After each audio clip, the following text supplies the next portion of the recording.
વડોદરા શહેરમાં પાલિકા દ્વારા વિવિધ વિસ્તારોમાં પ્રી મોન્સૂન કામગીરી કરવામાં આવી હોવાના દાવા કરાઈ રહ્યા છે। ત્યારે પોકળ અને સત્યતાથી વેગળા દાવો વચ્ચે હવે ચોકઠી શાક માર્કેટ વિસ્તારમાં આવેલી 40 વર્ષ જૂની વરસાદી કાંસની સફાઈ કરવામાં પાલિકાના અધિકારીઓ આળસ બતાવી રહ્યા છે। ત્યારે ચોમાસાની શરૂઆત થાય તે પહેલા જ પાલિકાના સત્તાધીશો અને અધિકારીઓ વિસ્તારના રહીશોની વ્યથા સમજવી જરૂરી અને તેને નિરાકરણ લાવવા માટે આવશ્યક બનાવી રહ્યા નથી।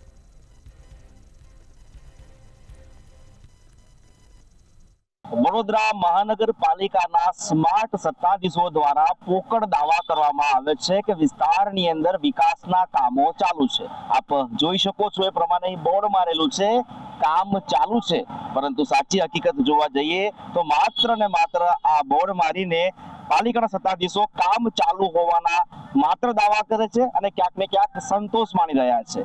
14 માર્ચ 2025 ના રોજ આ વિસ્તારની અંદર વિધાનસભાના મુખ્ય દંડક બાળુ શુક્લા આવે છે, તેમની સાથે આ વિસ્તારના 4 નગરસેવકો આવે છે અને 40 વર્ષ જૂની સમસ્યા આ વિસ્તારની જે છે એ છે કે કાસ ભરાઈ ગયેલી હોય છે।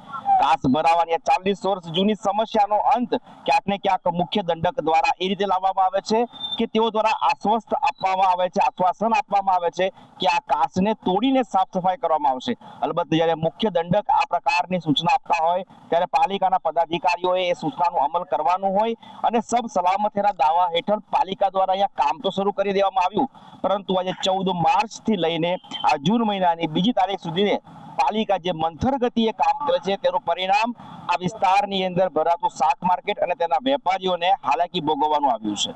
અહીંયા પ્રતિ દિવસ અનેક લોકો શાક લેવા માટે આવતા હોય છે, ત્યારે આ વિસ્તારની અંદર આ પ્રકારની મંથર ગતિની કામગીરીને કારણે લોકોને હાલાકી ભોગવવી પડી રહી છે। વરસાદ આવે એની પહેલા આ સમસ્યાને દૂર કરવી જોઈએ। વરસાદ આવશે તો પરમ દિવસે જ અડધો કલાકમાં જ ઘૂંટણસમાં પાણી આ જ વિસ્તારમાં ભરાઈ ગયા હતા। જો વરસાદ આવશે તો ત્યાં પછી આ ખબર નહીં પડે કે આ ખાડો છે તો કેટલાય લોકો ત્યાં ગરકાવ થઈ જશે, આગળ જતા ભૂવા પણ તમને દેખાશે, ત્યાંય લોકો ગરકાવ થઈ જશે। તો માણસની સેફટી માટે તમને ખબર જ છે કે કોર્પોરેશને કોઈ પડી નથી।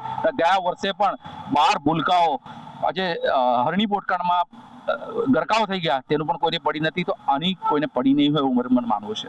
ચોક્કસથી અમિતભાઈની વ્યથા બિલકુલ સાચી છે। કેમેરામેન મિલિંદને કહીશ કે તેઓ દ્રશ્યો બતાવે। આપ જુઓ, 40 વર્ષ સુધીને આ વરસાદી કાસની સફાઈ નહીં થઈ તેનું પરિણામ એ છે કે ભારે કચરો, અસહ્ય ગંદકીથી ખદવતી આ વરસાદી કાસ માત્ર ને માત્ર ચોમાસાની જાણે રાહ જોતી હોય એમ લાગી રહ્યું છે।